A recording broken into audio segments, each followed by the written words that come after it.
Bonjour à tous, bienvenue sur Xamcast, le podcast sur Neuchâtel Xamax fait par des fans pour des fans.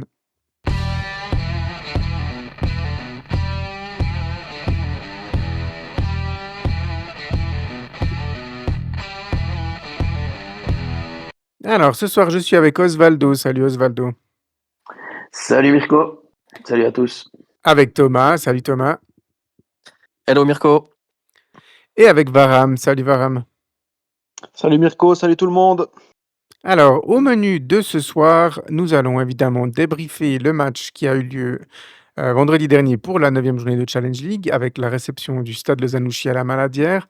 Et puis, petite rubrique coin ASF, puisque le week-end prochain aura lieu le deuxième rassemblement pour l'équipe, en ce qui concerne l'équipe de Suisse et de son groupe. Il y a des groupes qui avaient déjà joué des journées avant les réunions du mois de septembre. Et puis, une petite rubrique coin SFL. Pas de briefing de prochain match, puisque, comme je vous l'ai dit, la semaine prochaine, Neuchâtel Xamax ne disputera la Challenge League ne disputera aucun match. Voilà, on va tout de suite passer à la première rubrique et le débriefing.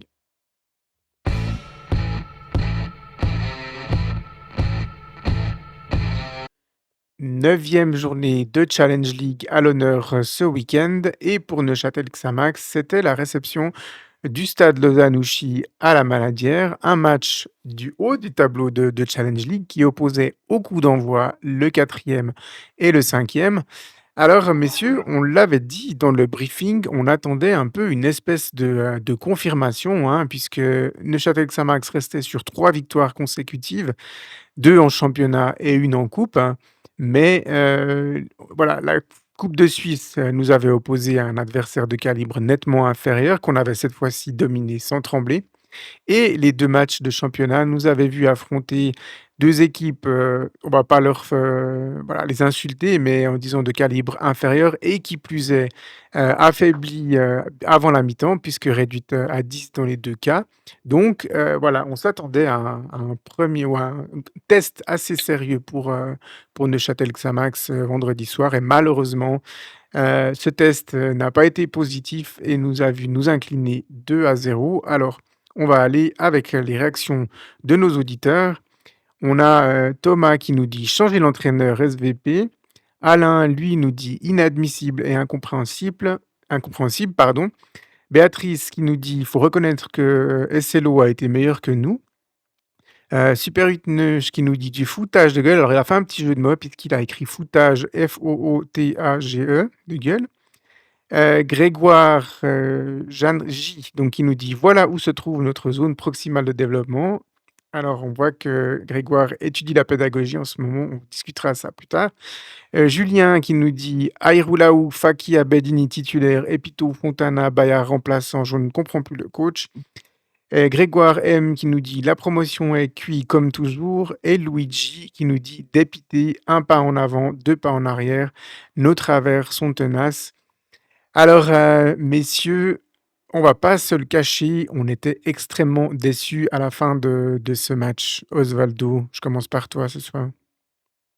Oui, parce qu'on attendait quand même quelque chose et on attendait une confirmation, parce que comme tu l'as dit, si on regarde nos deux adversaires précédents, alors évidemment que on va venir nous dire que Ville, on les battait plus depuis 3-4 ans, etc. Mais mine de rien, c'était deux matchs et Ville et Rapperswil avaient pris une direction favorable pour nous. Maintenant, on savait par rapport à la tendance de cette saison et par rapport aux différentes tendances des différentes équipes, qu'avec le slow, on aurait un gros test de confirmation avant la trêve internationale, que cette équipe allait nous donner du fil à retordre, en tout cas autrement que Ville et Rapperswil. On s'y attendait, mais on attendait aussi une réponse dans ce sens-là de l'équipe, et force est de constater que cette réponse n'est pas arrivée. Ouais, effectivement. Pourtant, Varam, le premier quart d'heure, était pas si mauvais que ça, même s'il y a pas eu de grosses occasions des 2 côtés. Mais Xamax était plutôt bien rentré dans le match, hein. On sentait que les Neuchâtelois voulaient presser haut et empêcher les Lausannois de construire leurs actions. Le début était plutôt encourageant. Oui, effectivement, c'est vrai que c'était un match qu'on attendait beaucoup puisque c'était le dernier match du premier tour. On sortait de 3 victoires de suite. Et puis que c'était un premier mini tournant dans notre saison parce que le Vesselo avait une trajectoire aussi qui était assez semblable à la nôtre en termes de résultats. Et puis c'est vrai qu'on a pas mal commencé ce match, notamment à la 12e minute. Il y a une frappe de Streit qui est une frappe enroulée un peu trop écrasée. Mais c'est vrai que moi, ce que j'avais surtout peur avec ce match, c'était le combat physique, parce que le Vesselo a une équipe extrêmement physique. D'ailleurs, je serais curieux de savoir quelle est la moyenne en centimètres et puis en kilos sur la pesée, parce que c'est vraiment une équipe physiquement assez imposante, assez impressionnante. Et en début de match, on n'a pas rechigné au combat. Je trouve qu'on était plutôt dans le coup. Et notamment, bien, il y avait eu cette occasion de Streit. Et puis, c'est vrai qu'on était pas si mal en place, mais malheureusement, tout s'est gâté plus tard avec le premier but de Caddy. Mais jusque-là, c'est vrai qu'on n'avait pas été ridicule, loin de là. Ouais, avant le but de Caddy, Osvaldo, on sentait quand même, à partir d'environ la 20e minute, alors même s'il y a une belle occasion avec une tête à nouveau de Noah Streit à la 28e, mais dès la 20e, on sentait quand même le SLO moins emprunté dans ses constructions de balles et ils ont commencé à mettre, à ce moment-là, plus d'intensité physique dans les combats, hein, Osvaldo? Oui, oui, oui, mais enfin, dans la lignée de ce qu'ils proposent, hein, je veux dire, c'est une équipe comme la Divaram qui est dont le cheval de bataille, c'est l'engagement physique. C'est quand même, comme il l'a dit, c'est des beaux bébés, hein. Je veux dire, on prend un joueur comme Caddy, il faut pouvoir le bouger, hein, sans mauvais jeu de mots. Mais c'est vrai que c'est quelque chose. Enfin, on a Ouais, il senti faut le dans les pousser le duels. Caddy, hein, du coup. Exactement, mais c'est vrai que c'est une équipe qu'il faut savoir bouger et il faut savoir répondre de ce point de vue-là physiquement. Et force est de constater qu'on n'a pas forcément, on l'a pas forcément, enfin on a complètement raté ça, on a complètement perdu le défi physique l'autre soir, ce qui a fait que ben au fil du match on a disparu quoi. Ouais et c'est là que, effectivement, la différence de taille et de poids alors, j'ai pas les chiffres Varam, mais l'impression est la même que la tienne, hein. Alors, au niveau défensif, on a Aïroulaou et Bergzma, voire Michael Fakinetti qui étaient présents, hein, au duel physique. Mais le milieu de terrain, on a Abedini et Carracco qui sont assez grands, mais plutôt longilignes et Benseghir, Streit et Saiz, malheureusement pour eux, ils se sont fait manger, à partir de la 20e minute. Ils étaient régulièrement, bousculés et puis Demassai, ben, il est assez grand, mais il est plutôt longiligne aussi, hein. C'est pas non plus, c'est pas un voilà, un mec carré, non plus par rapport à du côté du slow.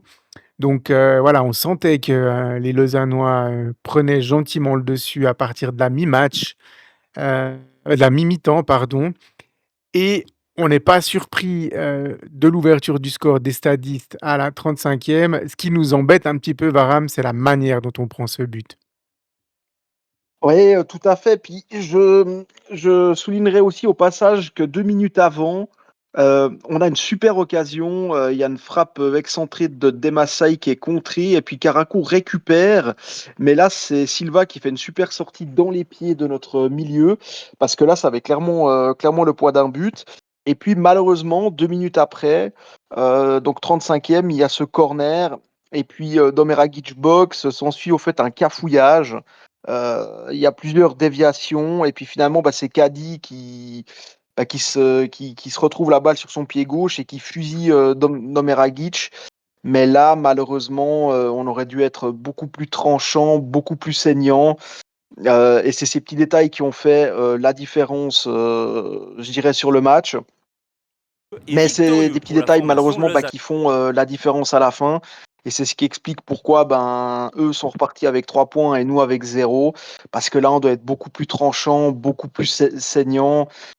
C'est des balles qu'il faut absolument dégager. C'est des contacts qu'il faut absolument gagner. C'est des secondes balles. voilà, le SLO, on sait que c'est une équipe, il faut être en mode treillis, il faut être dans mode guerre. Et si vous l'êtes pas de la première à la dernière minute, ben malheureusement, vous repartez perdant. Et là, c'est vraiment, là, on a vraiment raté le coche. Et malheureusement, depuis ce but-là, le SLO a eu complètement fait une emprise sur le match. Et puis à partir de là, on a complètement décliné. Et puis on s'est complètement éclipsé. Et puis à partir de là, il n'y a eu plus qu'une seule équipe sur le terrain. Et malheureusement, on a montré une impuissance vraiment frustrante et je dirais même limite inquiétante, quoi. Ouais, alors Thomas, toi, tu étais pas au match, tu l'as pas vu en direct, mais tu as quand même vu le but sur les reflets.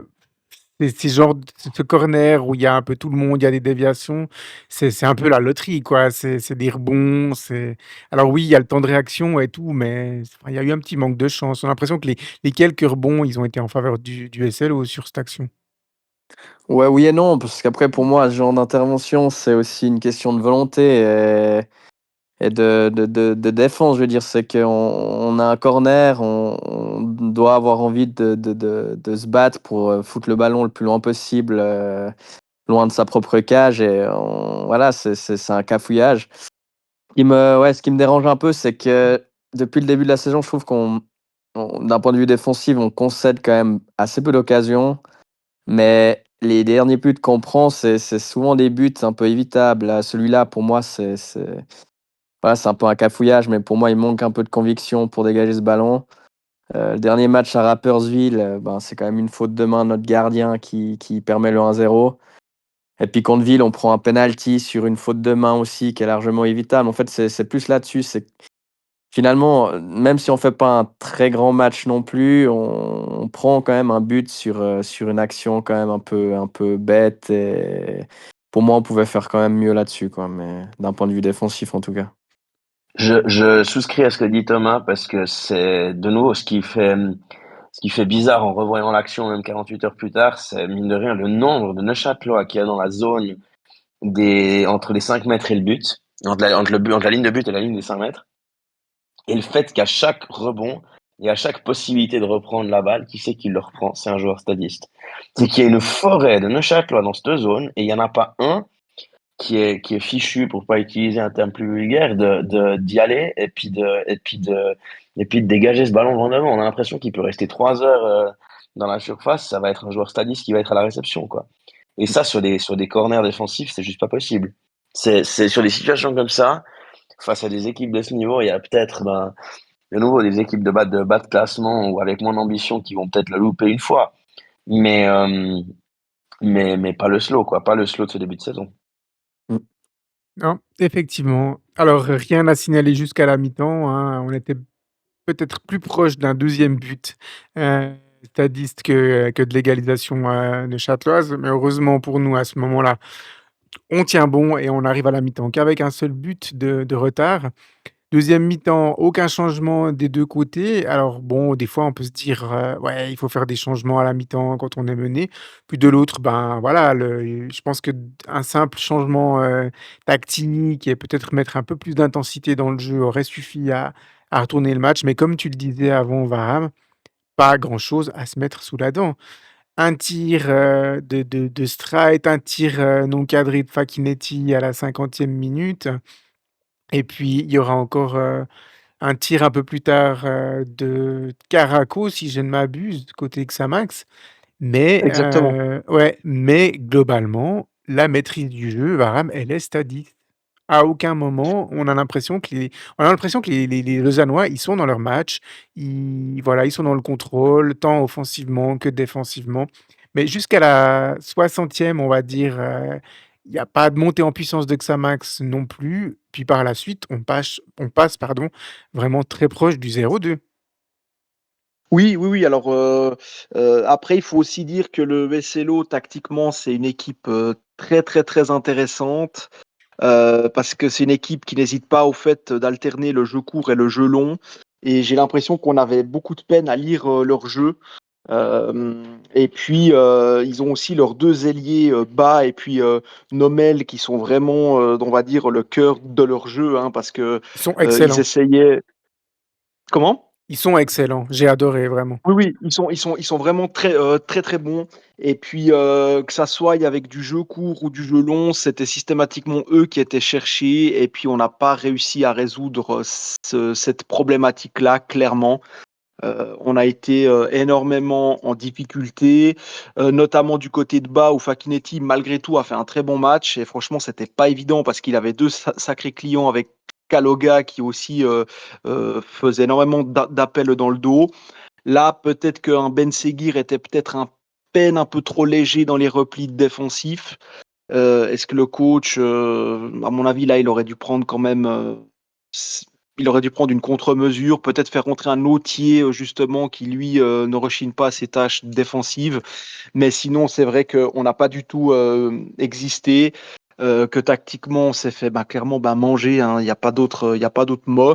Et puis, souligner aussi, une énorme occasion, pour, Fargue, à la 58e qui tire sur le poteau après un magnifique numéro de Warren Caddy qui a complètement abusé, son homologue, je ne sais plus qui c'était, mais, il a fait un magnifique, bon numéro, un espèce de coup du sombrero où c'est qu'il la met au fait à Fargue qui au fait, envoie une magnifique frappe, rater, puissante qui va s'écraser sur le poteau. Mais je crois que cette action photographie parfaitement la deuxième mi-temps du match. Et je dirais notre match de la 35e jusqu'à la dernière 2 minutes. Parce que vraiment, on a été bloqué. Mais là, j'ai été quand même un tout petit peu déçu quand même. Tactiquement de notre coach parce que moi j'ai pas vu des changements significatifs ou un changement tactique.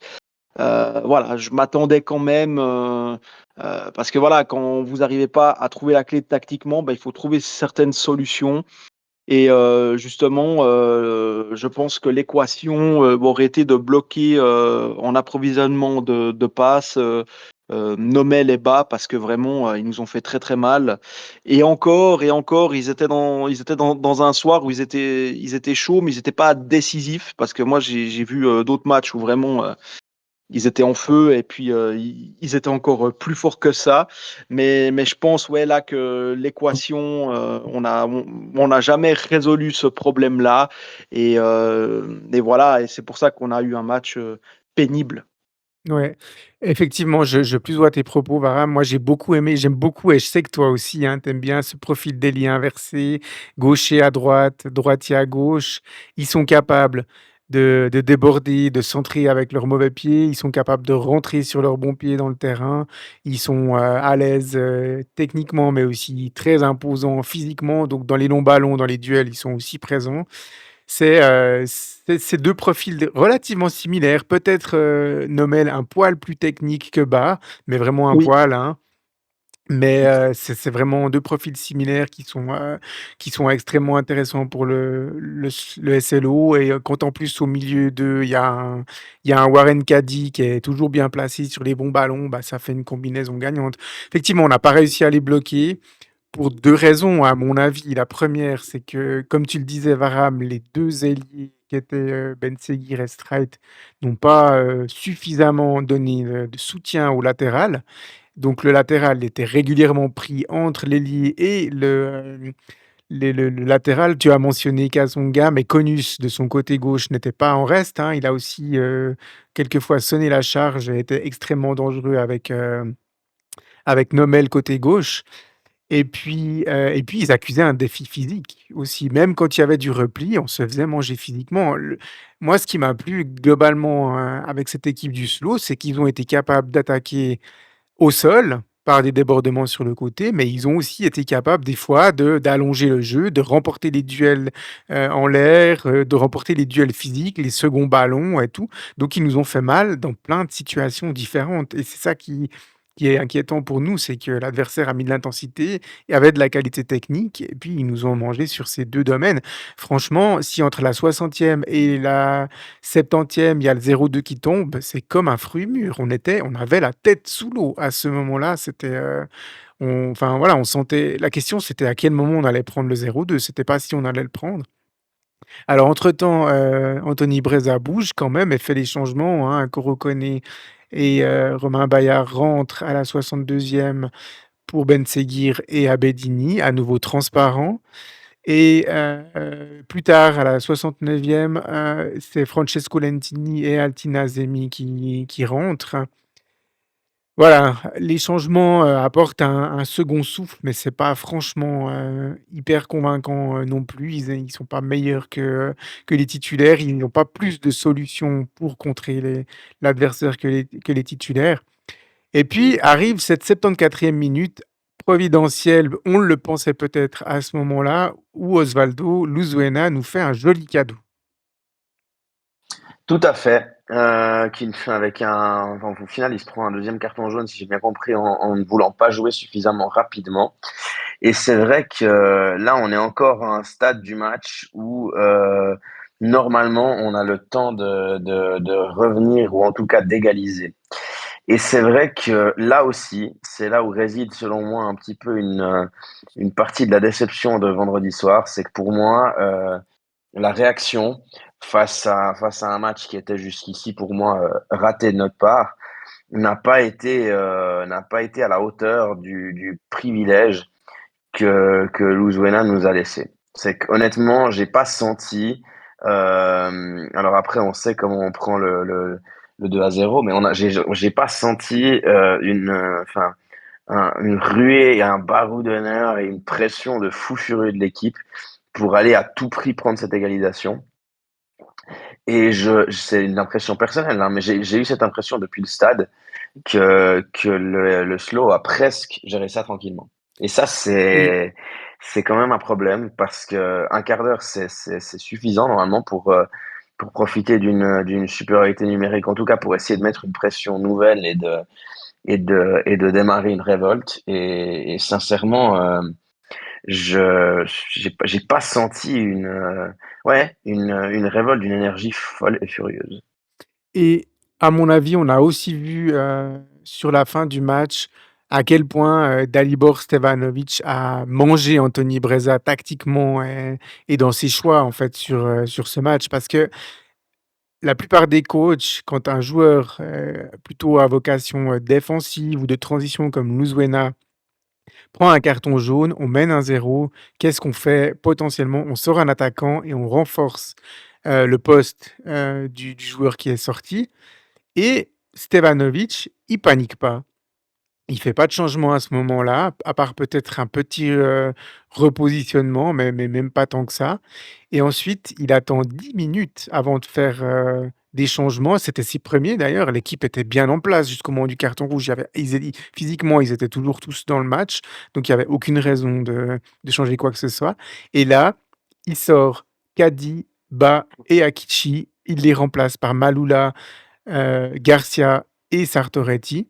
Alors c'est des joueurs de qualité, hein, mais en fait, il avait besoin de joueurs frais pour continuer, en fait, à nous gêner à la construction, pour continuer à nous presser, à nous gêner et avoir des joueurs qui redonnent une débauche, d'énergie. Et en fait, ils ont fait exactement ça, ces joueurs-là. Ils ont pas juste remplacé, poste pour poste, ils ont continué à nous presser et franchement, je sais pas vous messieurs, mais à aucun moment un gars qui prend l'antenne à la 76e, il voit que le SLO est en infériorité numérique. Ils étaient toujours dominateurs, en fait, Varane.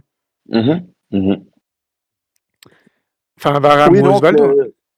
oui, oui, alors, non, non, mais alors, clairement, même ce dernier quart d'heure, 10, ça s'est absolument pas vu, quoi. Donc, voilà, mais on a été d'une impuissance totale, mais je pense que c'est aussi mentalement, hein, ils nous sont comme à l'image d'un boxeur, on dit que l'autre est rentré dans la tête de son adversaire. Moi, je pense qu'aussi physiquement, ils nous ont, je dirais, détruits physiquement, mais aussi mentalement, parce que on avait vraiment l'impression euh, que les 11 joueurs chez nous étaient complètement en fait impuissants et que dans leur tête, il était clair que le match était déjà plié. Enfin, c'était vraiment une sensation désagréable et je pense que nos joueurs ont vécu aussi un match assez cauchemardesque parce que je pense qu'ils nous ont tellement massacrés physiquement que mentalement on a été impacté quoi. Et que si vous voulez même prendre un point contre une équipe contre ce slow-là, au fait, à 10, il faut vraiment aller, il faut aller au-delà je pense il faut se transcender, quoi. Et là, on n'était pas du tout. Enfin, c'est là aussi qu'on voit qu'on manque cruellement d'un vrai leader, quoi. Il en manque. Et puis, c'est vrai que moi, je comprends pas tellement pourquoi Bayard ne commence pas un match comme ça, quoi. Mmh. Parce que c'est le seul qui a. Alors oui, c'est vrai que physiquement, il est plutôt petit, mais il a cette grinta. Il aurait pu leur rentrer dedans aussi. Et je comprends pas pourquoi Bayard est sur le banc et que je veux pas tirer sur l'ambulance, hein, mais de nouveau le transparent d'Abedini joue à sa place. Alors ça je comprends pas. Alors je pense pas que ça aurait complètement révolutionné le match, mais c'est la preuve quand même qu'on manque de vrais leaders dans cette équipe. On le dit, on le redit depuis maintenant 6 ans. Mais voilà, c'est dans ce genre de match qui nous manque un leader technique, un vrai leader vocal.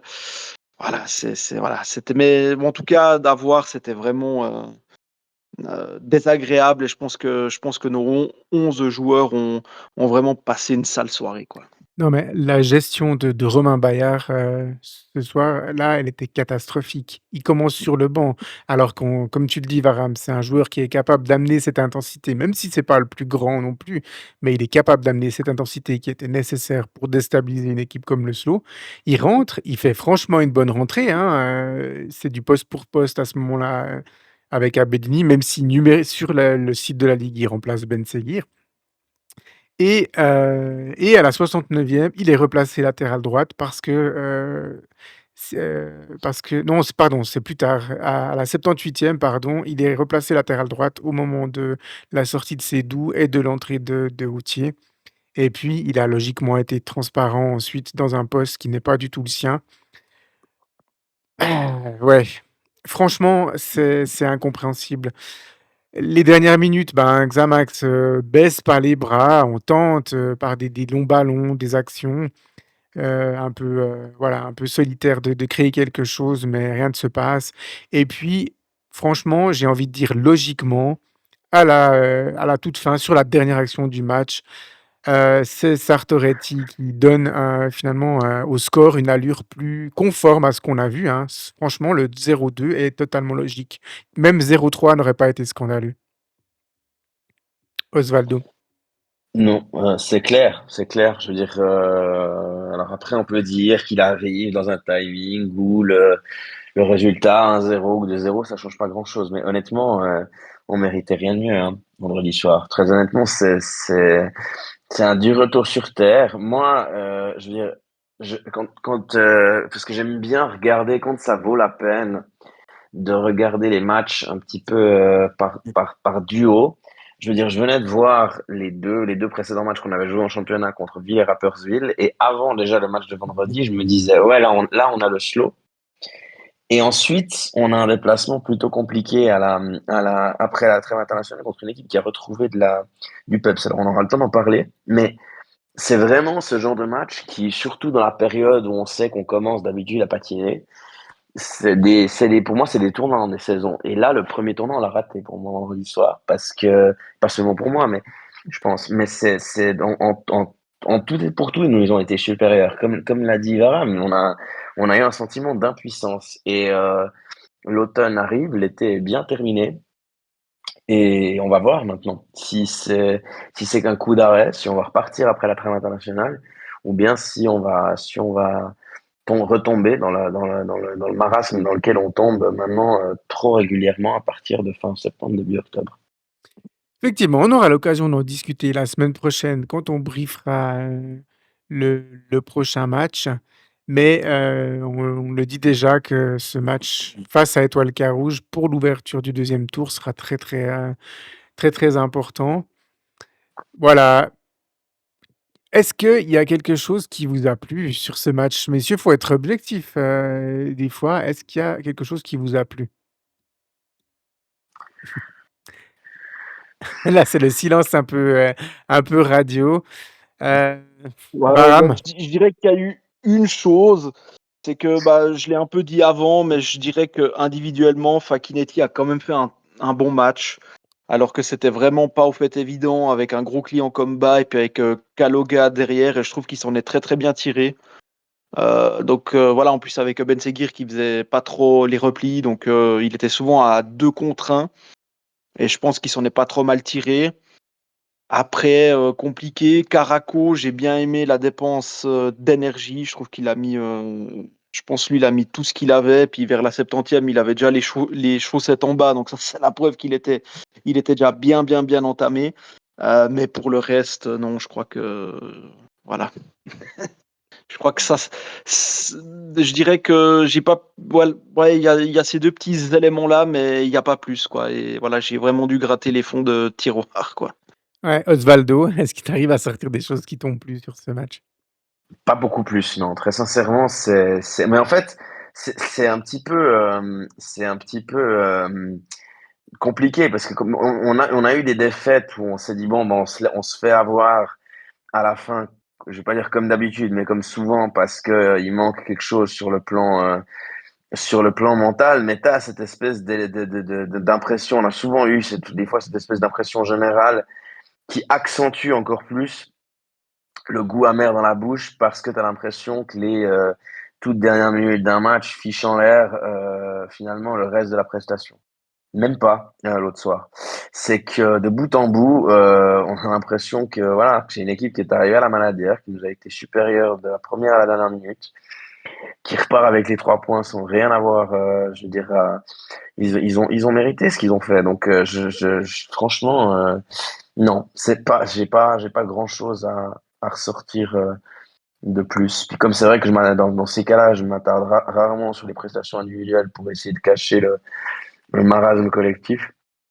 J'avais même pas nécessairement, enfin, oui, enfin, Kennedy a certainement fait un bon match, mais c'est pas quelqu'un qui m'a tapé dans l'œil plus qu'un autre. Ouais.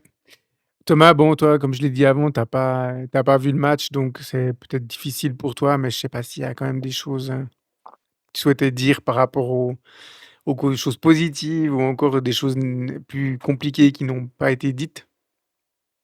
Alors sur ce que j'ai vu, en tout cas positif, je crois que j'ai rien de plus à rajouter.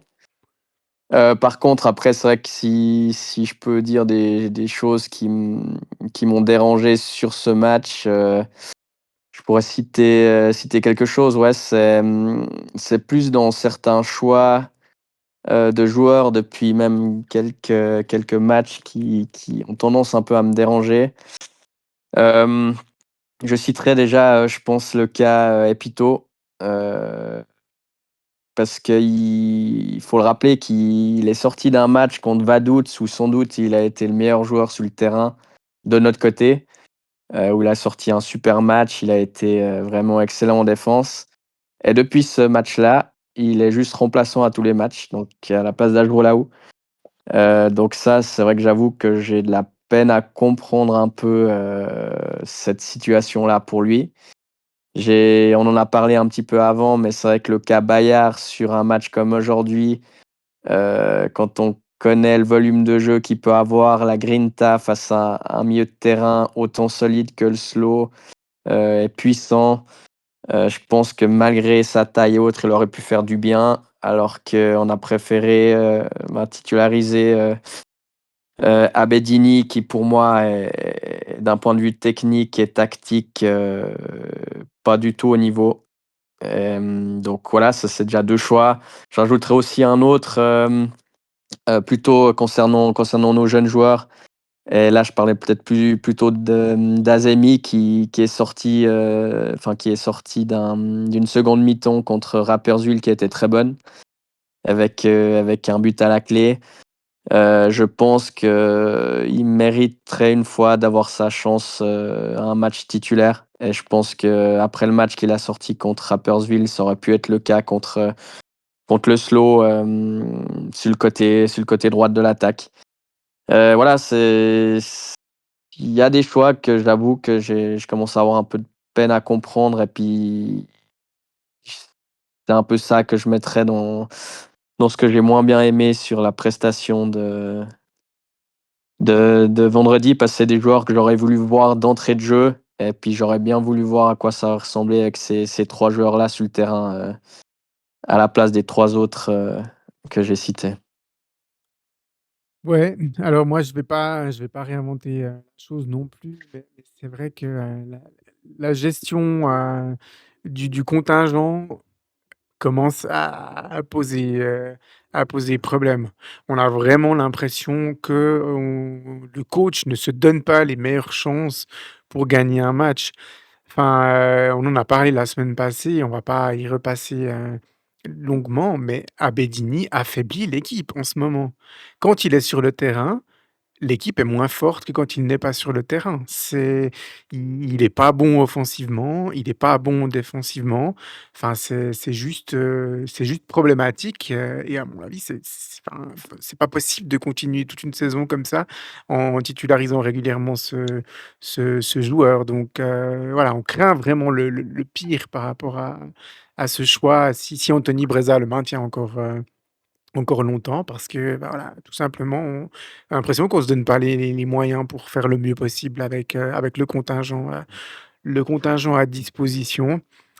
Et puis, ouais, ce sentiment d'impuissance, on peut le relayer effectivement aussi au coach qui, depuis le banc, Anthony Breza, alors on a appris après coup qu'il était un peu malade, ce qui fait que, il est peut-être pas aussi vocal qu'il peut l'être, d'habitude. Pas parce que diminué physiquement, mais on l'a quand même senti très passif, en fait, très emprunté lui-même finalement, où il avait pas comme s'il avait pas de consignes à donner à ses joueurs. Parfois, le coach essaye de bouger les choses, mais les joueurs arrivent juste pas. Mais là, on a l'impression que le coach, il participait aussi lui-même directement, au naufrage, quoi. Et on a l'impression d'avoir un Anthony Breza un peu nerveux quand même sur ce premier tour. Alors, là, je remercie, Jean-Paul Pichy, avec qui j'ai commenté le match, vendredi sur RTN, qui me disait qu'Anthony Breza, à la 8e journée, il avait déjà reçu 3 cartons jaunes. Enfin, je veux dire, à quel moment, votre entraîneur, il est menacé de suspension, à la 8e journée, quoi? Enfin, je ne sais pas si ce que ça vous évoque, messieurs, moi, j'avais pas fait attention à ça, mais ça veut dire qu'un match sur 2, il a pris un carton jaune, et on sait que les coachs, en général, quand ils prennent des cartons jaunes, c'est quand ils sont un peu trop virulents avec le corps arbitral, à contester certaines décisions, et c'est quand même signe d'une grande nervosité. Je sais pas ce que vous en pensez, messieurs? Oui, Clairement. clairement. Puis c'est la preuve aussi peut-être il manque de sérénité. Voilà, moi je pense que aussi dans plusieurs de ces choix, j'ai l'impression que c'est des choix entre guillemets un peu frileux, notamment avec pas mal de jeunes, avec Azemi, avec Lentini, même s'il a été très mauvais vendredi, il faut le dire. Mais c'est vrai que sur pas mal de choix, on sent qu'il est quand même assez frileux et peut-être qu'il a une certaine pression, mais bon, en tout cas, c'est vrai que si un entraîneur, au bout de 9 matchs, il prend 3 cartons, ça veut dire que tous les 3 matchs, ben, il prend en fait la petite biscotte. Voilà, voilà, ça traduit quand même une certaine nervosité, puis un manque de sérénité quand même assez certain, quoi. D'autant plus que ça intervient dans un contexte où, avant cette journée, on avait fait 4 victoires pour 2 nuls et 2 défaites, donc un bilan tout à fait positif. Il y avait pas de raison d'être spécialement nerveux sur les matchs de Xamax plus que ça, donc voilà. Après, il se murmure aussi que, voilà, les jeunes ne sont pas très satisfaits de leur temps de jeu, il y a des choses comme ça, des signaux comme ça un peu, externes, qui sont inquiétants, et voilà, on espère qu'Anthony Breza arrivera voilà, à trouver des solutions dans son contingent, puisqu'on l'a appris, hein, il y aura pas de renfort qui sera cherché avant le mois de décembre. Donc il faudra qu'il fasse avec les solutions à disposition, et on pense qu'il y en a, et voilà, on va voir. En réponse, au prochain match. En tout cas, une victoire, 100 méritée et maîtrisée. J'hésitais entre les 2 mots, mais finalement les 2 sont appropriés pour, le Stade Lausanne-Ouchy, voilà, qui a été tout simplement la meilleure équipe sur le terrain. Bravo à eux, il y a pas grand-chose de plus à dire. Peut-être encore une chose, on a beaucoup lu, je sais que vous aussi, hein, messieurs, vous lisez un peu les réseaux sociaux de Xamax, heu, à la suite des matchs ou tout au long de la semaine. On a beaucoup lu des remarques sur l'arbitrage. Moi, je l'ai trouvé plutôt correct, l'arbitrage vendredi, je sais pas vous? Enfin, c'était un arbitrage sans histoire. Oui, Ouais, Ouais, sincèrement. alors oui, les stadistes sont un peu restés au sol par moment, mais c'est le jeu. Je veux dire, quand nous, on mène 1-0 à l'extérieur, on se relève pas tout de suite, ou des choses comme ça, c'était un peu le jeu. Il fallait avoir un peu le cran, hein, de le mettre ce deuxième jaune. Moi, je pense qu'il y a beaucoup d'arbitres qui ne l'auraient pas mis ce deuxième jaune à Luzwena. Voilà, Oui, c'est déjà. peut-être qu'il l'aurait mis à Fargue parce qu'il était aussi impliqué dans l'action, donc il aurait pu se dire: «OK, je sanctionne l'équipe, mais je mets le carton jaune au deuxième gars qui a perdu du temps», parce qu'il était pas tout seul, Luzwena a perdu du temps, ils étaient 2 autour du ballon à un peu pétouiller.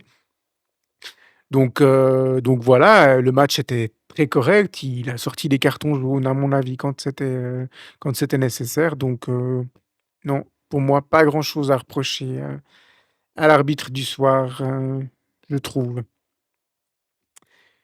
Voilà. Alors, je ne sais pas si vous avez encore quelque chose à rajouter.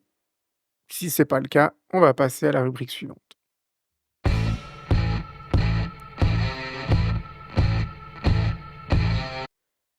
Un mois s'est déjà écoulé depuis le dernier rassemblement des équipes nationales et forcément avec, des matchs, qui vont venir très proches, il fallait qu'on parle un petit peu de l'équipe nationale avec à nouveau, 2 matchs exactement dans la même configuration qu'au mois de septembre. Un match le vendredi soir et un match le lundi soir. Alors après la réception, du Kosovo puis de la Slovénie, ce sont cette fois 2 déplacements qui attendent notre équipe nationale. Alors, Thomas, on va espérer que ça se passe au moins aussi bien que, le dernier rassemblement, même si on va pas se cacher, ce sera difficile de faire mieux. Ouais, clairement, on avait réussi à faire l'opération parfaite, les 2 premiers matchs avec 6 points et surtout, 7 buts marqués, 0 encaissé. Donc c'est vrai que maintenant on a 2 matchs à l'extérieur contre, l'autre, favori sur le papier qui est la Suède, plus un déplacement assez périlleux en Slovénie. Après, je pense qu'il faut pas se cacher, on doit jouer le jeu, que la Suisse a l'habitude de faire aussi, depuis quelque temps, en tout cas dans les matchs qui comptent. On l'a vu, hein, ces 2 matchs de septembre ont été vraiment excellents. De plus, je trouve que les joueurs actuels de l'équipe sont plus ou moins tous en forme. Ils jouent tous dans leur club. Je crois que j'ai un peu regardé, mis à part, les le en défense, du côté droit, donc les latéraux à droite, tous les joueurs qui vont être sur le terrain sont des titulaires dans leur club, qui jouent, qui marquent, qui sont décisifs. Donc je trouve que les signaux sont quand même ouverts et après, il faut pas oublier aussi que, bah, ouais, oui, la Suède sur le papier, c'est très fort, mais il y a quand même pas mal de tensions, en ce moment, à l'interne avec le coach et certains joueurs. Le gardien, Olsen a claqué la porte, de la sélection, il y a une semaine parce qu'il a clairement dit, dans les médias qu'il s'entendait pas du tout avec le nouvel entraîneur. Du coup, ouais, enfin, voilà, il y a des grosses individualités, mais je suis pas sûr qu'au niveau équipe, ça soit justement une vraie équipe soudée et qui comme l'équipe de Suisse finalement on peut l'être. Donc non, faudra jouer notre jeu comme on a l'habitude de faire et je pense qu'on est capable d'aller chercher, un résultat, pas forcément une victoire, mais en tout cas un point qui pourrait faire un bien fou, en Suède et puis après en Slovénie aussi, je veux dire, on a vu aussi à domicile à Bâle, c'était pas non plus une équipe, extraordinaire, on a réussi à les battre plutôt facilement donc alors oui, ce sera à l'extérieur, mais je pense qu'on joue notre jeu, on sera capable, d'aller chercher les points sur ces 2 matchs à l'extérieur, au mois d'octobre. Oui, l'équipe était sous pression, hein, quand même, avant le rassemblement de septembre. Elle a magnifiquement répondu à cette pression avec 2 prestations de haut vol. Ce match en Suède, il sera vraiment, un match de tous les dangers, mais pour la Suède finalement, pas tellement pour la Suisse. On pourra aborder ce match sans pression. Au coup d'envoi, on aura 5 points d'avance sur la Suède. C'est énorme quand on sait qu'il y a juste 6 matchs, qui sont, qui sont disputées, que seule la première place est directement qualificative. Et on le sait, Osvaldo, l'équipe de Suisse, elle est jamais aussi dangereuse que quand elle peut évoluer sans pression. Non, c'est certain. Bon, après, c'est vrai que si on regarde sur le papier, je veux dire, c'est deux déplacements qui sont pas simples. Si on prend soit l'historique récent de la Suisse dans ces déplacements-là, soit par rapport au niveau auquel l'équipe peut évoluer, parce que la Suède, faut toujours se méfier d'une bête blessée, mine de rien, même si, voilà, quoi, Olsen, c'était quand même un pilier de cette sélection, et bon, il a claqué la porte. Ma foi, c'est effectivement relever ou refléter un climat qui est pas forcément ça à l'interne de cette équipe. Maintenant, voilà quoi, on était en train de claquer les dents presque de peur.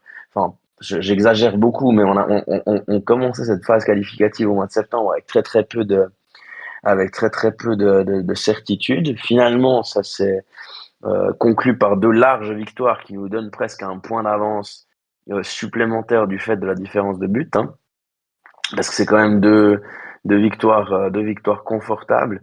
Maintenant, voilà, je veux dire, c'est quand même à l'heure actuelle, il y a certainement 5 points d'avance sur la Suède et la Slovénie, mais il n'y a que 3 points d'avance sur le Kosovo, qui va lui recevoir la Slovénie et aller en Suède, donc qui pourrait très très bien profiter d'un faux pas pour nous rejoindre en tête du classement, en tout cas au niveau des points.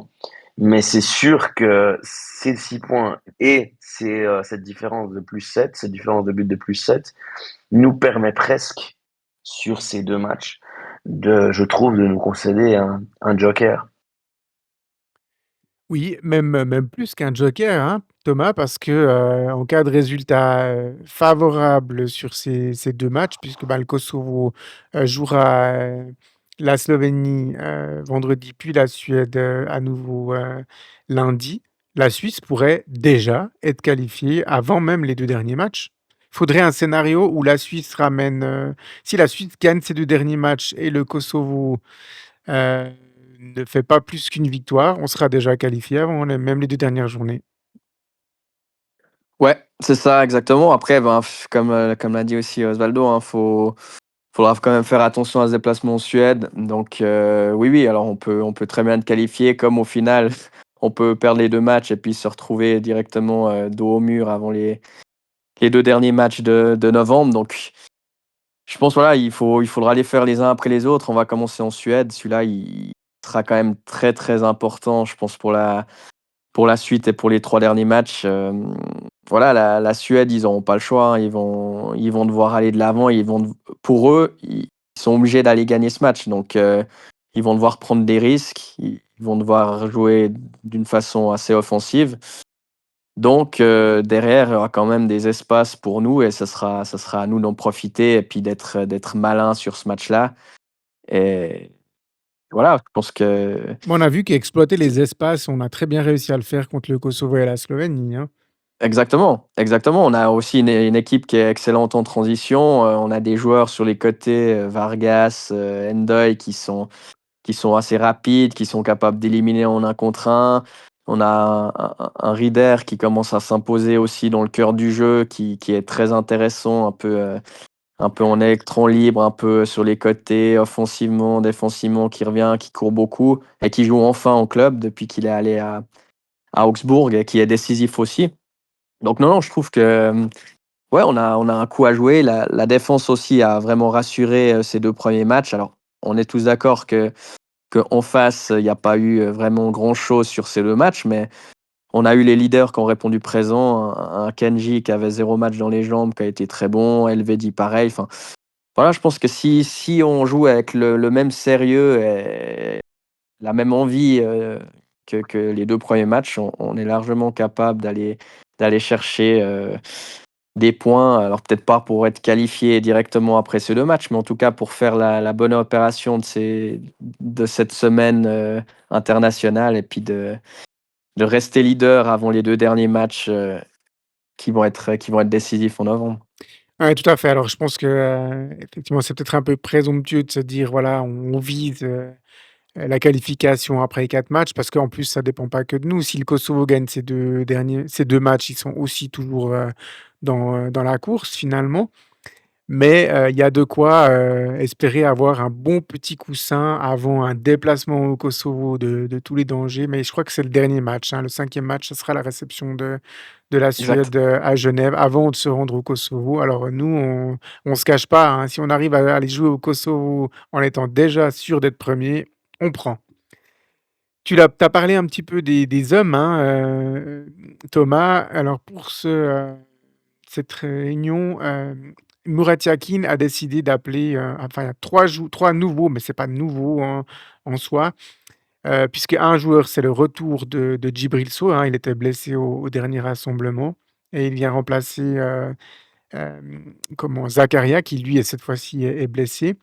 Et puis sinon, on a les convocations de, Lucas Jacquet et puis le troisième, Adrian Bajrami de Lucerne. Alors c'est des demi-surprises, hein, Thomas?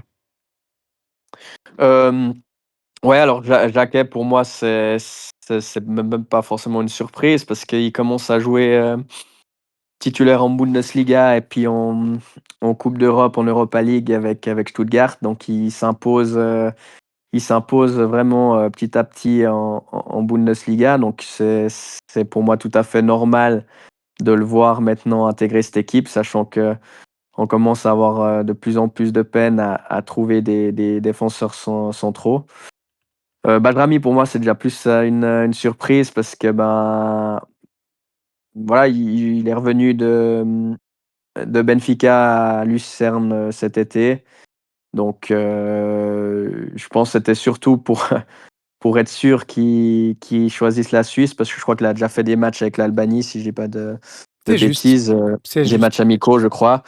Donc je pense qu'Yakin a voulu aussi le prendre pour, montrer qu'on qu'on aimerait bien qu'il choisisse notre pays. Et puis, donc pour moi ça c'est enfin, pour Jacques c'est pas vraiment une surprise. Bajrami déjà un peu plus sur ces matchs-là.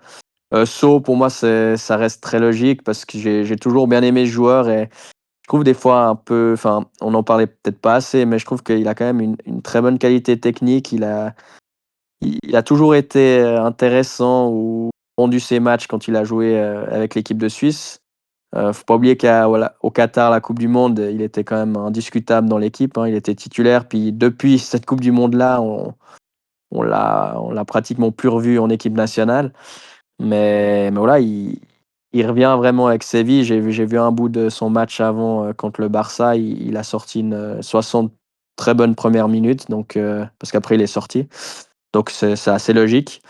Et puis je rajouterais aussi que je crois qu'il y a Andy Zekiri aussi Tout à qui fait, fait son oui, j'ai retour, donc qui oublié, est ouais. aussi une surprise aussi.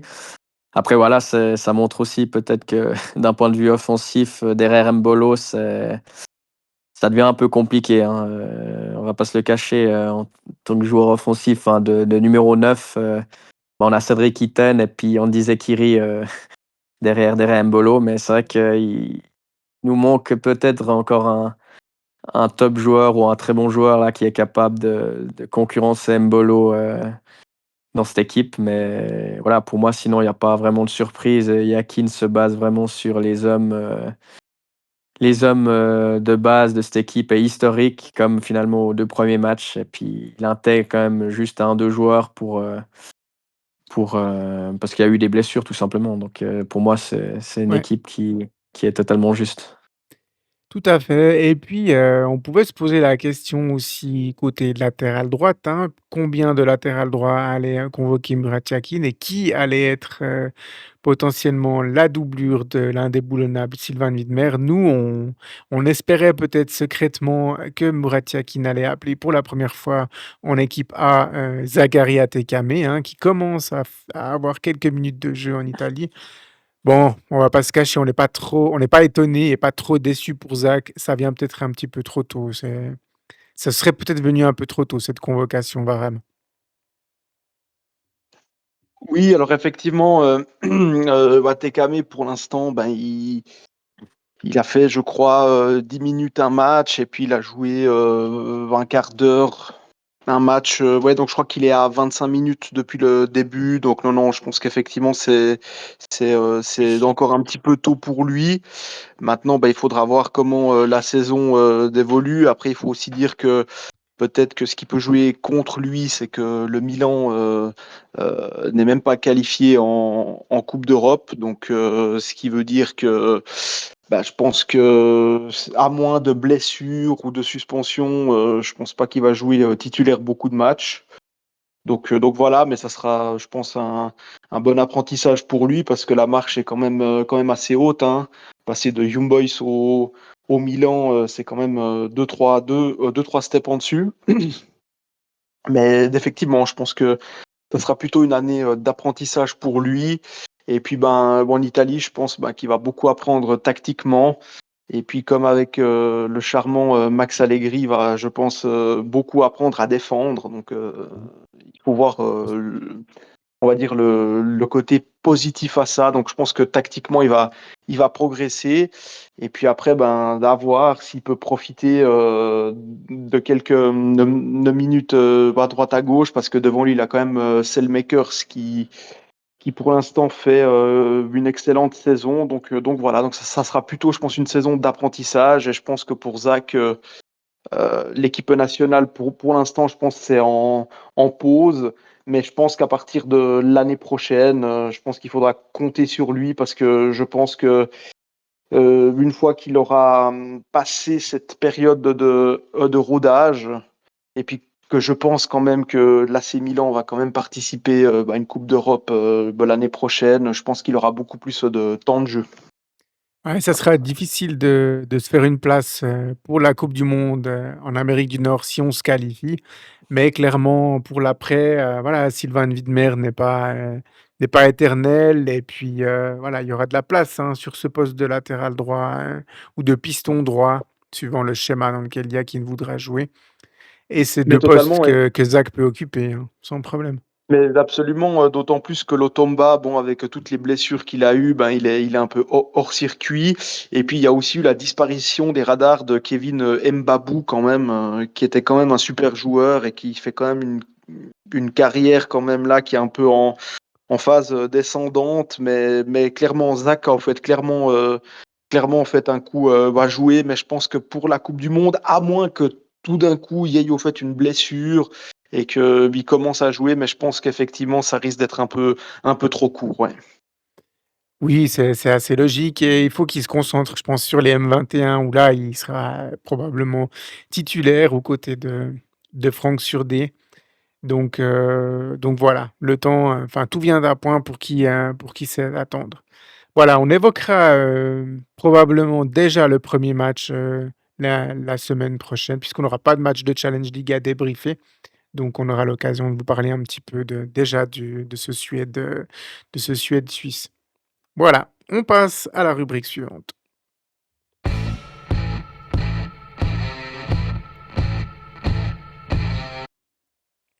Pour le coin SFL, on voulait parler de 2 choses. On va commencer en tout bien tout honneur par, la BRAC Super League. Décidément, moi, j'arrive pas encore à m'y faire à ce sponsoring de BRAC qui était à l'époque en Challenge League, donc voilà, je suis un peu perdu. Je suis encore à la Raiffeisen Super League, voire à la LNA par moment, donc voilà. À l'Axpo Super League. À l'Axpo Super League, ouais. Je fais mon vieux. Alors moi, je suis carrément Helena, quoi, hein. Team Helena, n'est-ce pas, Varam? Euh, non, Alors, Axpo, c'est pas mal. on voulait évoquer un club qu'on n'a pas forcément encore évoqué cette saison, et puis c'est un club plus ou moins étrange, on va dire, dans ses résultats. Ils sont capables de gagner des titres, comme ils sont capables de passer complètement à côté de certaines parties, comme c'était le cas ce week-end. Si vous suivez un peu le foot suisse, vous avez bien compris que je voulais parler du FC Zurich. Voilà, un club qui alterne le bon, mais surtout, on va pas se cacher, quand même le moins bon ces derniers temps, Thomas. Ouais, ça fait quelques saisons où c'est vrai que j'ai un peu de peine parfois à comprendre un peu leur ambition sportive. Alors, ça me fait penser un peu comme finalement leur ennemi Grasshopper, finalement, où ouais, c'est des choix un peu discutables. Il y a un directeur sportif qui est là, mais qui fait des choix comme l'année passée avec un Mendy, où je pense qu'on aurait tous pu parier l'issue de ce transfert. Ouais, c'est vraiment un club où on a un peu de peine à savoir vraiment où ils veulent aller finalement. Euh, Ça reste quand même un club important du foot suisse. Ils ont été champions il y a quoi? Il y a 4 ans, je crois. D'ailleurs, c'est sorti un peu de nulle part, leur titre de champion. Puis après ça, bah, ils sont redescendus dans le ventre mou et il n'y a pas vraiment de vision à long terme, j'ai l'impression. Je pense que pour moi, ce qui les sauve un peu encore, c'est le fait qu'ils ont encore des jeunes de leur formation qui sont intéressants. Et là, je pense notamment au jeune Tsawa à mi-terrain que je trouve vraiment intéressant et puis qui est vraiment titulaire dans cette équipe. Et puis il a que 18 ans, hein, donc voilà, il y a quelques joueurs comme ça dans cette équipe qui sont intéressants. Sinon, après, c'est vrai que j'ai un peu de peine à savoir où ils veulent vraiment aller. Donc là, en plus, ils restent sur une grosse défaite dans le derby 3-0. Donc ouais, ça reflète un peu une inconnue, je trouve. Ouais, alors heureusement pour eux, ils jouaient à l'extérieur ce match, mais mais du coup, ça fait toujours mal de perdre 3-0 contre le rival. Et toi qui suis, aussi beaucoup la Super League, Osvaldo, c'est un club franchement, parier sur les matchs du FCZ, c'est impossible. Ils sont capables d'aller faire des victoires improbables, comme de se prendre des roustes, à domicile contre des adversaires prétendument moins forts. Oui, et puis je rajouterais aussi que j'ai commenté récemment leur élimination de la coupe contre le Stade Lyonnais pour Global Sport. Et c'est vrai que moi j'ai eu cette impression-là lors de ce match d'une équipe très arrogante en fait face à la différence de niveau, qui s'est retrouvée face à une équipe lyonnaise qui y a cru jusqu'au bout, qui avait des raisons d'y croire, qui avait certainement regardé et étudié attentivement les forces et les faiblesses de ce FC Zurich. Et puis un FC Zurich qui, au fil des minutes, en fait, n'avait aucune conscience du piège qui se refermait sur eux. Et là, je me suis dit, bon, les matchs tordus en coupe, ça arrive à tout le monde. Ça nous est arrivé aussi avec un match pendant quelques années. Mais je me suis dit, mais. Puis il y a eu des signaux lors de ce match, la manière dont Zuber va tirer son penalty, par exemple, alors que c'est un ancien international. Il y avait eu la semaine d'avant une victoire très très très heureuse contre Servette qui cachait quand même beaucoup de limites. Et puis là, c'est quand même une claque hein, parce que Getse n'est pas si Zurich n'est vraiment pas au milieu. Getse, c'est le flou le plus artistique qui soit depuis des saisons et des saisons et des saisons. Et moi, chaque fois que Getse réussit à gagner largement un match de championnat comme ça, je me pose toujours des questions du niveau de l'adversaire en fait.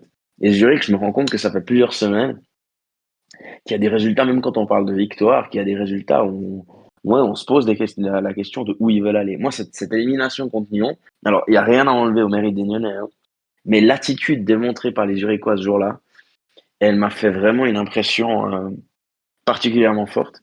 Et je trouve que c'est assez symptomatique de ce qu'ils sont en train de traverser en ce moment. Ouais, Varane, toi aussi, pour toi, le FC Zurich, c'est une équipe, difficile à lire ces dernières années?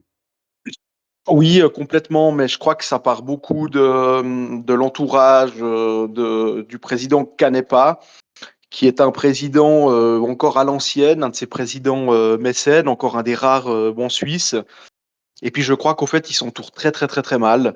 J'avoue n'être absolument pas du tout fan du directeur sportif Miloš Malenovic, qui est d'ailleurs un ancien Xamaxien pour la petite anecdote. Malenovic, c'est un ancien agent de joueur qui est devenu directeur sportif et j'avoue que je suis pas très très fan de ces reconversions-là parce que j'ai l'impression que même quand ils deviennent directeur sportif, ils gardent toujours un petit peu, comme on dit, cette âme d'agent de joueur. Et en fait, à Zurich, j'ai plus l'impression que c'est plus, on fait plaisir aux petits copains, hein, donc on fait signer certains joueurs de certaines agences. Et j'ai l'impression que à Zurich, depuis qu'il est là, il n'y a plus tellement de sportifs, mais que ça tourne beaucoup autour d'intérêts qui ont finalement peu à voir avec le sport et avec le terrain.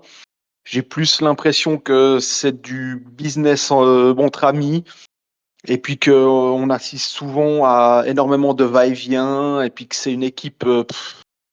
Alors oui, il y a Zuber, mais je trouve que c'est une équipe qui manque d'âme, qui manque d'ancrage, et que c'est beaucoup des joueurs qui sont de passage et qui savent qu'ils sont là pour une saison, voire deux, maximum trois. Et c'est vrai que je trouve qu'à Zurich, on a un peu perdu le fil au niveau du projet sportif. Voilà. Donc je pense que voilà que le président Canepa, qui est un personnage très sympathique, enfin moi personnellement je le trouve très très très sympa, mais je pense qu'il s'entoure très très mal, et je pense que Zurich mérite mieux que ça. Et je pense que Zurich, il serait grand temps de faire revenir le foot au centre des préoccupations du club. Voilà, je pense que c'est une place quand même importante en Suisse, et je pense que de par l'histoire, de par aussi, je dirais, la sympathie du président qui est vraiment un chic type, et puis aussi la ferveur qu'il y a aussi à Zurich. Voilà, moi je pense que c'est un club qui mérite nettement mieux que ça, quoi.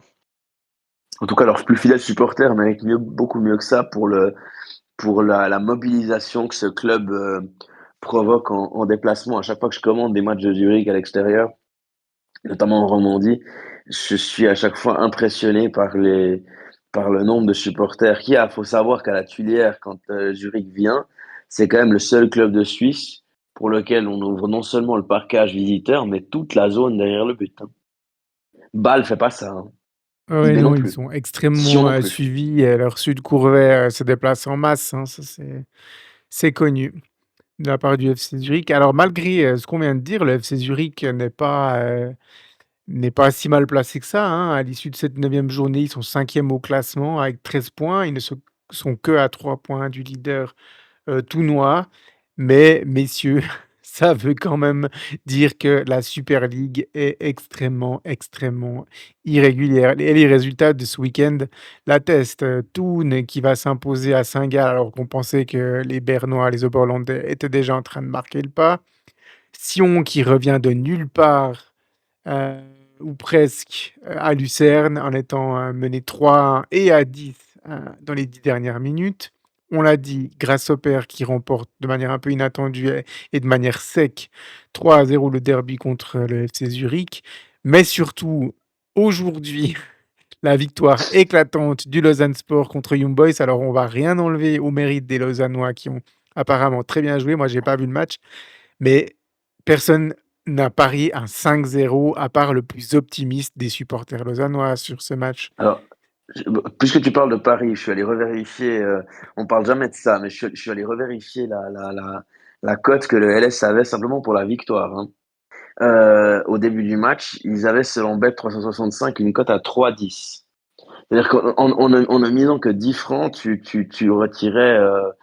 t'en retirais 30. Alors imaginez juste ce que ça a dû être au début du match, Lausanne 5 buts d'écart.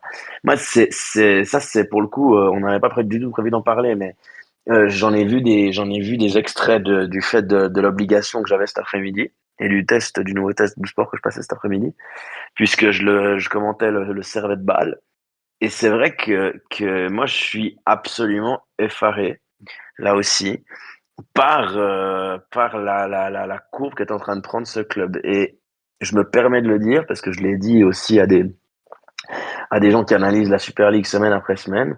Moi, j'aimais quand même des énormes réserves sur Contini, le coach, quand il s'agit de prendre la direction d'équipes qui, pour une raison ou pour une autre, sont exposés médiatiquement ou attendent quelque chose de lui. Mine de rien, ouais, il a réussi une montée avec Vaduz. C'est très bien. Je pense que Vaduz, oui, met du budget, mais je pense que malgré les moyens qu'il y a au Liechtenstein, il n'y a jamais la même attente qu'il peut y avoir dans d'autres clubs suisses.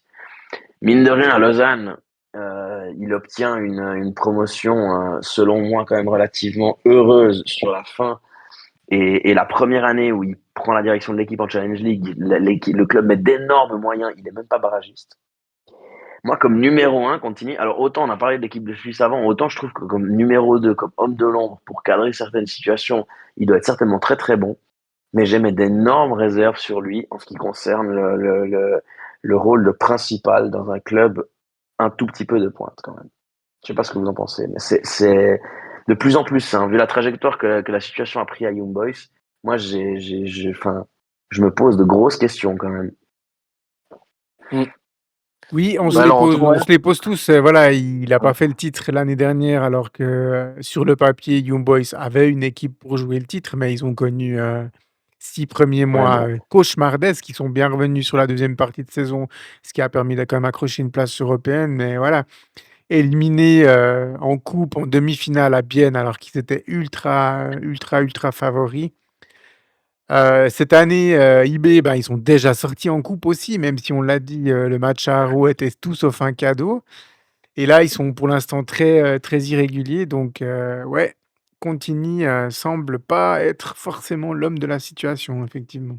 Non, mais que le Mais championnat l'année moi, passée, il est pas tiré le titre. À la limite, il arrive dans une situation tellement dramatique que voilà. Mais là, t'as Saint-Gall qui perd hier soir. T'as l'occasion de recoller à la tête, tout comme Bâle avait l'occasion de recoller à la tête en allant à Genève. Mais tu vas à Lausanne, qui n'a pas gagné depuis la première journée, qui avait un match de Coupe d'Europe dans les pattes. Alors vous allez me dire, IB l'avait aussi.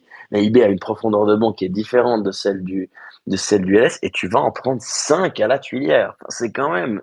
Alors nous, on n'enlève rien au mérite de Lausanne, hein. Mais comment tu prépares ce match en fait? C'est, oui. c'est- Honnêtement, je comprends Alors, pas. moi, sur Contini, je serais un peu plus nuancé parce que moi, je pense qu'il faut surtout parler à Young Boys du mercato depuis 2, 3 ans que je trouve vraiment catastrophique. C'est vrai Parce aussi. que C'est vrai aussi. parce qu'IB nous avait vraiment d'habitués très très bien ces dernières années où au fait ils rataient quasiment rien.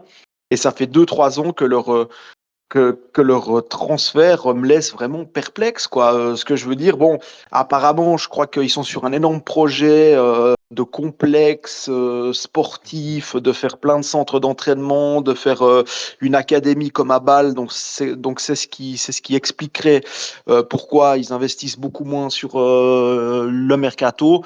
Mais franchement, quand vous regardez certains noms à Young Boys, est-ce que ces joueurs ont, on va dire, le profil et le niveau pour jouer dans une équipe qui a ces ambitions-là? Franchement, j'en suis vraiment pas certain.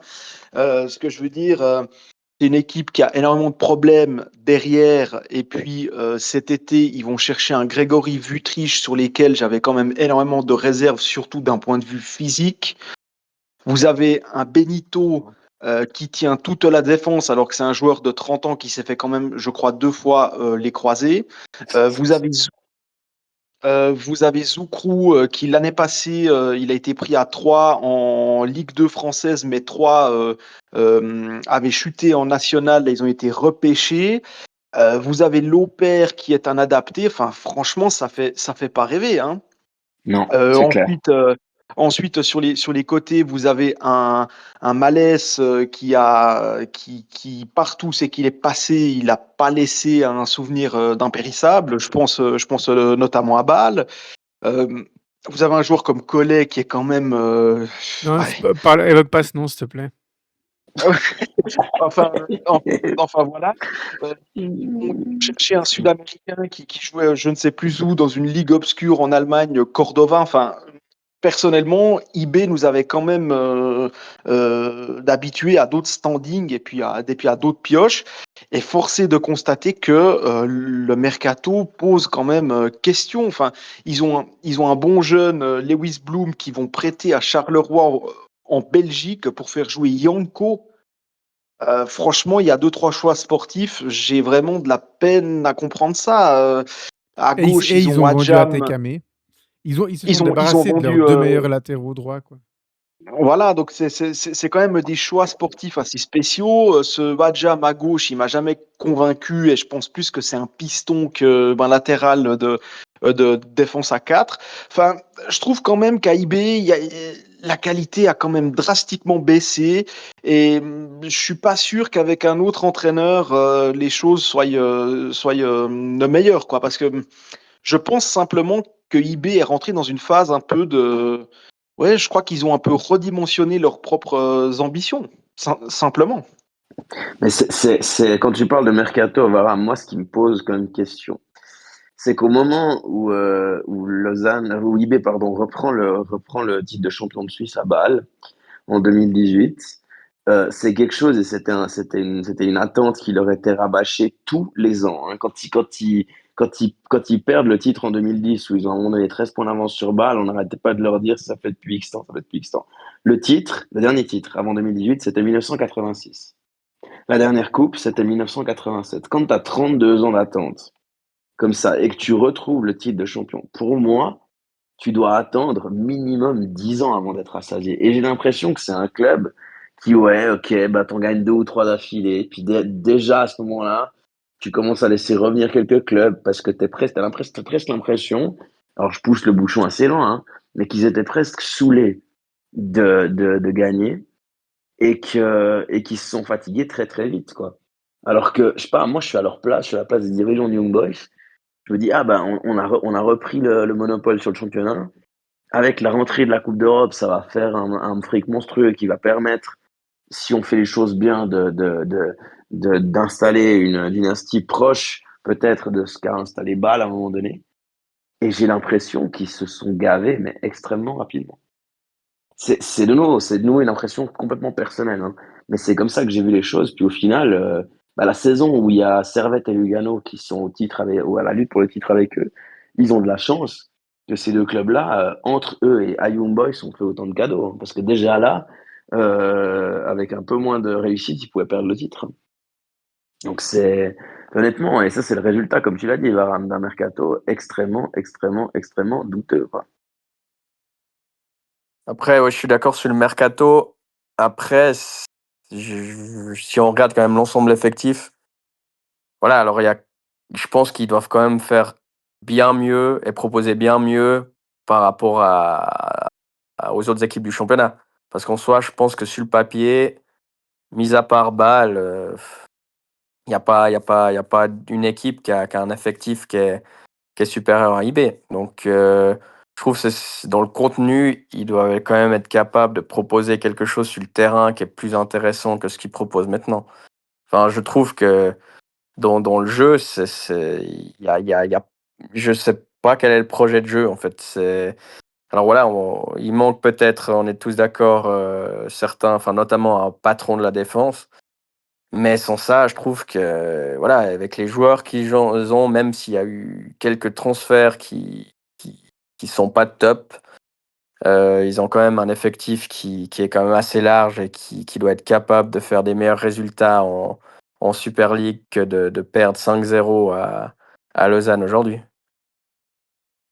Ouais, je Non, suis mais se assez faire marcher dessus par une équipe aussi en difficulté que le LS dans ces proportions-là, Mm. c'est aussitôt dans la saison, c'est quand même, enfin, ça envoie un message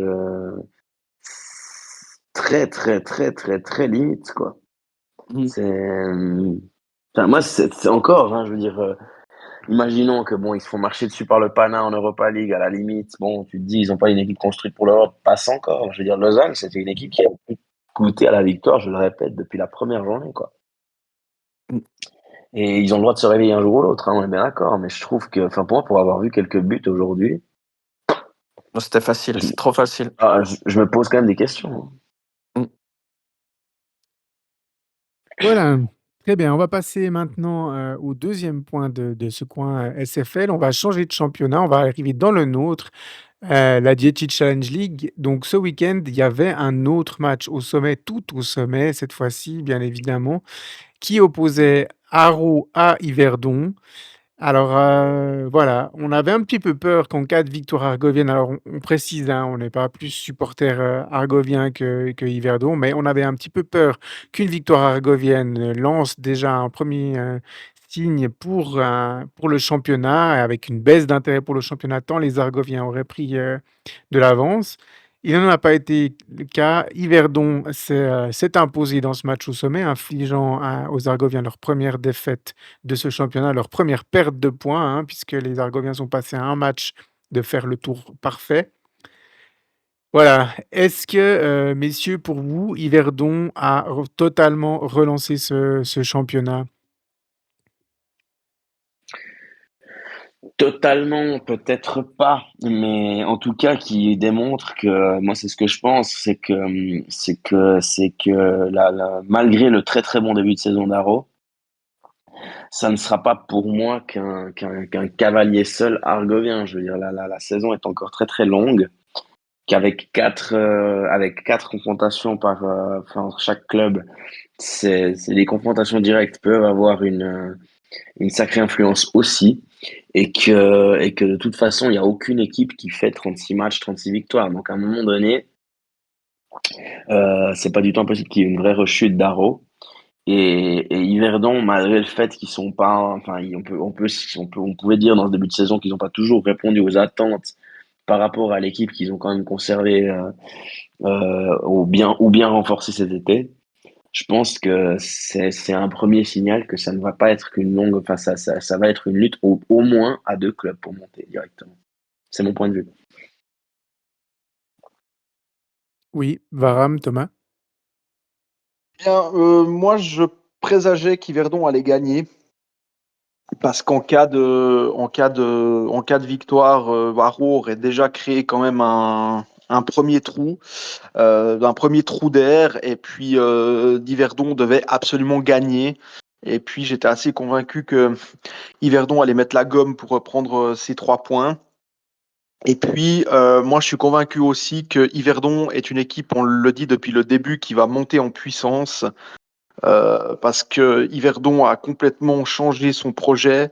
L'équipe a été révolutionnée et puis que surtout, ils sont passés à des jeux de transition très, très, très frileux à un jeu de possession totale et puis de jeu positionnel que préconise le coach Urcea. Donc, c'est vraiment, ça a été un changement radical. Et puis, le jeu proposé par Urcea, c'est quand même un football qui est très exigeant et qui demande quand même un certain temps d'adaptation. Et puis, moi, je suis convaincu quand même qu'à la longue, Yverdon sera premier et puis que je pense que Noël, le gap sera déjà bien, bien, bien comblé. Parce que pour avoir vu les deux équipes, donc à Rao, ben voilà, ils avaient l'avantage d'avoir le même coach que la saison précédente et puis finalement d'avoir changé, oui, mais il y a quand même l'ossature qui est quand même la même. Et puis qui a un jeu beaucoup plus de transition rapide, alors évidemment bien fait, hein, mais qui est plus un jeu de transition, alors que Yverdon, c'est beaucoup plus un jeu de possession. Mais je pense quand même que à la longue, Yverdon va quand même démontrer qu'il est quand même supérieur individuellement, mais aussi techniquement. Donc voilà, donc moi maintenant, je m'attends vraiment à une montée en puissance parce que pour l'instant, Yverdon a plutôt gagné sur des exploits individuels de ses de meilleurs joueurs, hein, que ça soit Pache, Marquezano. Enfin, ça a plutôt été décidé par justement des coups de génie. C'est Solo aussi qui a mis ou deux buts d'importants. Mais là, je pense que collectivement, ils vont gentiment monter en puissance et je pense que là, ils vont mettre la deuxième, mais je pense qu'à Noël, le gap sera vraiment comblé. Thomas? Ouais, je rajouterais aussi pour Yverdon, je pense qu'il y a eu peut-être aussi un avant et un après match de coupe. Je pense que leur match contre Servette leur a fait vraiment du bien dans leur idée de jeu, dans leur projet et sur leur confiance. Parce qu'avant, je restais quand même sur ma faim où je trouvais que défensivement, ils concédaient beaucoup trop d'occasions, où c'était du moins beaucoup trop facile de, de se créer des occasions contre Yverdon. Et je trouvais aussi que leur jeu était beaucoup trop stérile, pas assez rapide, beaucoup trop lent. Alors oui, ils avaient souvent la possession, souvent 70% de possession de balle à la fin de match, mais c'était jamais vraiment pour en faire grand-chose. Et depuis ce match contre Servette, y compris celui-ci, je trouve qu'il y a eu du mieux. Et la victoire contre Aro, ça reflète un peu ça. Et c'était une victoire méritée en plus pour Yverdon. Donc, c'était aussi un peu une victoire tactique, je pense, parce que face à une équipe d'Aro qui, depuis le début de la saison, joue sans avoir le ballon, justement. Donc, c'était un match intéressant à voir comment Yverdon allait jouer ce match et puis comment Aro allait contrer. Mais on sent qu'Yverdon a vraiment beaucoup étudié Aro sur ce match-là. Aro a eu beaucoup de difficultés. Et, je pense aussi, comme Varam, que Yverdon prend le dessus et va monter petit à petit dans le classement, et en tout cas au niveau du nombre de points. Attention aussi à Vaduz, hein, qui a un point derrière Yverdon aussi, donc qui a encore gagné, donc qui fait aussi un très bon début de saison. Donc faudra pas les oublier non plus, mais je pense que ça va être une lutte intéressante entre Haro, Yverdon, et je mettrai quand même Vaduz sur les 3 premières places d'ici Noël, plutôt sûr aussi. Maintenant, à voir comment Haro va gérer cette défaite aussi, hein. Ça sera intéressant de voir comment ils vont rebondir, mais en tout cas, je pense qu'Yverdon a lancé peut-être enfin la machine depuis le match de coupe en tout cas. Ouais, la machine hiverdonoise est lancée et puis, psychologiquement, hein, avant une pause, c'est toujours important aussi de finir, comme ça avec une victoire. Le calendrier, hein, aussi va jouer plutôt en faveur d'Yverdon Sport, pour le deuxième tour puisque Haro, en fait, ils ont eu la particularité, ils ont reçu toutes les équipes qui sont actuellement classées de la deuxième à la cinquième place, avec 4 succès et une défaite, et ils ont été à l'extérieur à Nyon, à Carouge, à Rapperswil, à Ville et à Bellinzone. Donc, voilà, ils ont eu les déplacements entre guillemets, «les plus faciles» si on se base uniquement sur le classement. Ça veut dire qu'ils devront se rendre à Neuchâtel, à Lausanne, à Vaduz et à Yverdon pour le deuxième tour.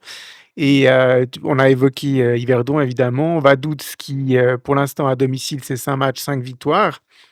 Et puis, sur ce qu'on a vu vendredi, le Stade Lausanne-Ouchy sera tout à fait capable de les embêter, chez eux. Et puis, ben, nous, ben, on est, je pense, pour les autres équipes, on est une équipe totalement imprévisible aussi parce qu'on est capable d'aligner, un mauvais match, un très mauvais match où on réussit rien, et puis un match, très bon où on arrive à gagner.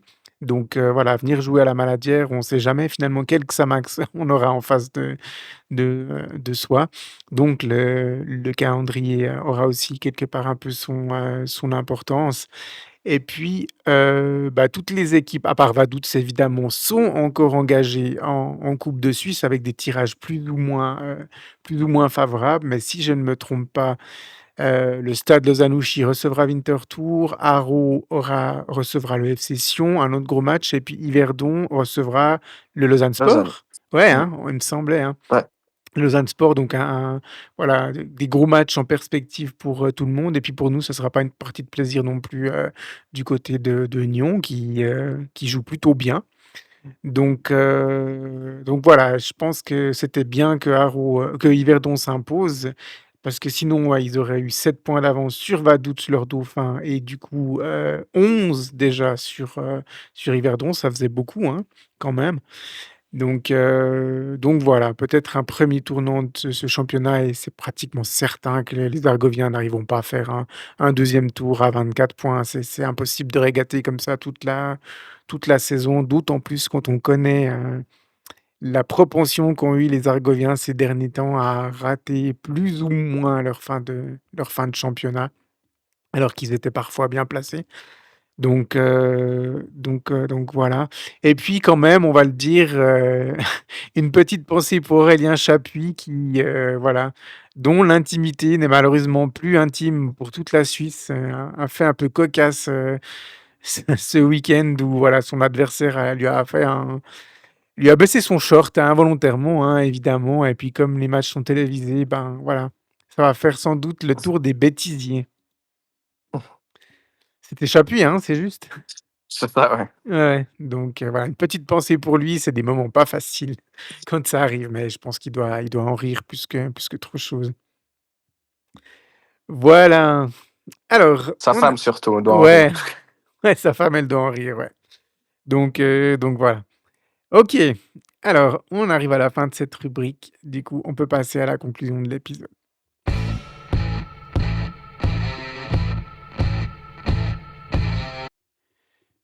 En conclusion, je voulais vous parler un petit peu des lives, faits par l'équipe de Xamcast. Alors, on avait pris l'habitude plus ou moins régulière de faire des lives, sur Instagram et puis, bon, on n'a pas franchement toujours réussi à les tenir, mais on vous en a proposé quand même, 5-6 je pense, ce printemps dernier.